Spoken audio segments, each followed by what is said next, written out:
Good evening, everybody.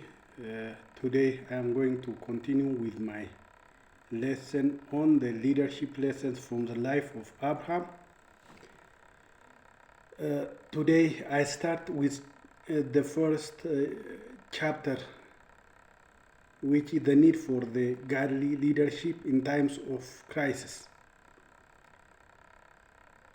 The current global and national leadership crisis is evident in today's world. The challenges facing leaders are immense, from political polarization, economic instability, social injustice, and institutional distrust to spiritual decline. There is a pervasive crisis of leadership. The failure is not just in administration, but in character, vision, and accountability. Leaders in politics, business, the church, and even the family are increasingly seen as self-serving rather than service-oriented. As we read from LD Mantras Barometer written on 2024, found that the trust in leaders continues to decline globally, with nearly 60% of respondents believing that their leaders are purposely trying to mislead people. In Ethiopia and other African nations, recurring political instability, corruption, and ethnic tensions are often stem from poor leadership rather than resource scarcity or lack of talent. In the Bible, we read from Isaiah 3:4 that God says, I will give children to be their princes, and babes shall rule over them. This verse reflects a season where leadership fails to rise the moral and spiritual demands of the society. When leadership fails, then chaos follows, says the Bible on Proverbs chapter 29, verses 2. The failure of transactional leadership and the erosion of trust is another problem. Many leaders today operate under transactional leadership model, which is focused on exchange, rewards, and punishment. That is, rewards for those who perform best and punish those who did not work or perform best, rather than transformation. While this transactional leadership is effective for a short-term tasks, this model often fails to inspire loyalty, innovation, and long-term commitment. Employees may work fearing the punishment, but they are not concerned with the organization for which they are working. That means their engagement level is very low. So transactional type of leadership is not that much effective. Even if it is effective, it will be for a short term tasks. and this model often fails to inspire loyalty. It also fails to encourage innovation, and there is no long-term commitment. Leaders prioritize efficiency and performance over peoples and people and principles in transactional leadership model.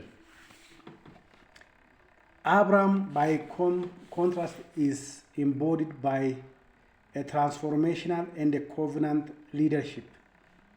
He led not by control but by faith and influence, guiding people based on divine calling, vision, and values. This stands in a stark contrast to leaders who manipulate followers through fear or incentives. Where leadership becomes purely transactional, trust erodes.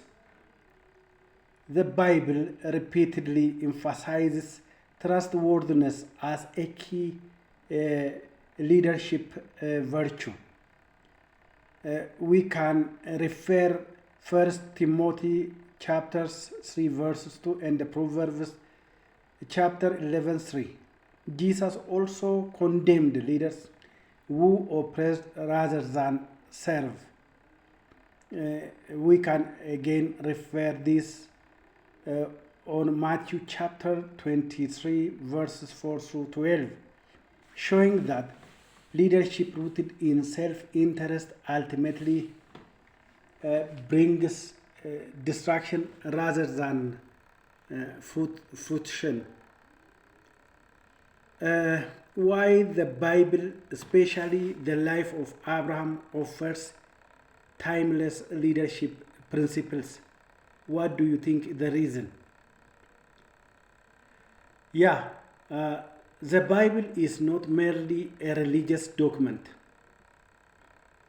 People may think it is that way, but the Bible is not merely a religious document. It is a leadership manual filled with historical and spiritual insights.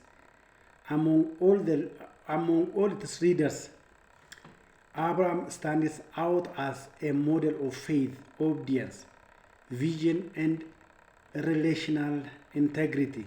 He was not perfect, but his life exemplifies critical traits needed for today's leadership renewal.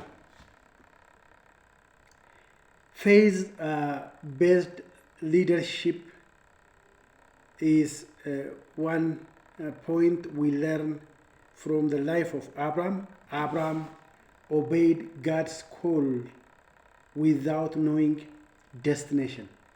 Hebrews 11:8 indicated that this demonstrates the courage to lead into the unknown, a trait needed today when leaders face unpredictable global shifts. Really, today's world is unpredictable in its nature. Things are changing constantly. We don't find leaders of the world tomorrow where they are today. They change their ideas, their promises day by day. So we cannot predict the globe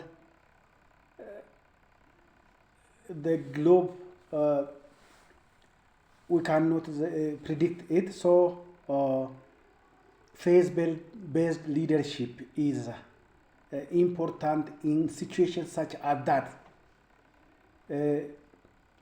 We should fix on our end goal. Of course, Abraham knows that he will be the father of many, as he is told from God. That is his vision. based on that vision, he moved by faith. Visionary thinking is Abraham's uh, main character. Abraham believed in generational blessings and looked beyond his lifetime. We may see Genesis chapter 13, verses 14 through 17. Another point we see in the life of Abraham is the moral influence. He negotiated peace. He built altars. He mentored others. And he also interceded for the cities. Abraham negotiated with those who fought Lot, and he also built altars wherever he went to sacrifice for God. That shows his integrity.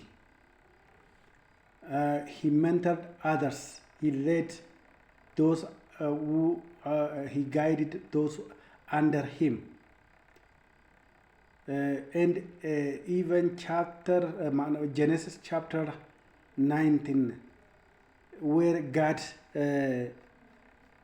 asks, or where the angel of God asks his companions, he said, really, do I hide what I am going to do from Abraham? For he is going to teach his generations or his offspring. So he is known for that. He is a mentor. He also interceded for Thetis, the city of Gomorrah, when he heard that the messengers of God are going to destroy Sodom and Gomorrah. Abraham interceded for Sodom and Gomorrah. Abraham is also covenantal mindset. His leadership was based on the lasting relationship with God and his descendants, not just short-term pains. In the world, it's craving for trustworthy, servant-hearted, purpose-driven leaders. Abraham's life provides a leadership blueprint anchored in God's character and promises. Okay, so next we are going to see the role of spiritual leaders in rebuilding trust and integrity. Spiritual leaders have a divine mandate to stand in the gap, restoring broken systems, calling people back to righteousness, and modeling a higher standard of leadership. As seen in Abraham's intercession for Sodom, Genesis 18, verses 22 to 33, spiritual leaders must not only lead religiously, but also advocate for justice and mercy in the society. Today's pastors, Christian leaders, and government officials who work with God have the opportunity to rebuild trust by reflecting Abrahamic values: humility, boldness, integrity, and faith. The Apostle Paul reminds believers in Romans chapter 4, verse 16 that Abraham is the father of us all, signifying that his faith and leadership legacy are not bound to Israel alone, but to all believers or to the world. This heritage is a call for a very spiritual leader to step into Abrahamic leadership that listens to God, lives by faith, and labors for generational impacts. In conclusion, the leadership crisis facing our world is a moral and a spiritual crisis at its core. Systems, systems, policies, and technologies cannot replace the need for godly, visionary, and faithful leaders. The life of Abraham is not just history, it is a heavenly model for the earthly leadership. Leaders today must reject the emptiness of transactional politics and embrace the covenantal leadership model grounded in trust, service, and divine purpose. As Abraham left the known for the unknown in obedience to God, so must today's leaders move from comfort to calling, from compromise to conviction, from self interest to service.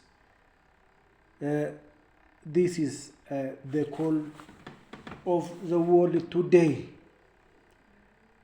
With this, I want to raise some reflection questions to you who hear this or who hear this video. The first thing is, in what ways does today's leadership crisis reflect the lack of faith-based leadership? And how can Abraham's leadership journey shape our approach to leadership? What steps can spiritual leaders take to restore public trust and moral authority? Would you please reflect on these points to gain more from this video and hear and benefit from the video? May God richly bless you. And if you like this video, please click on the like, and if you see it very important, please share for your brothers who need to be led by God to serve the people they are serving today. May God bless you.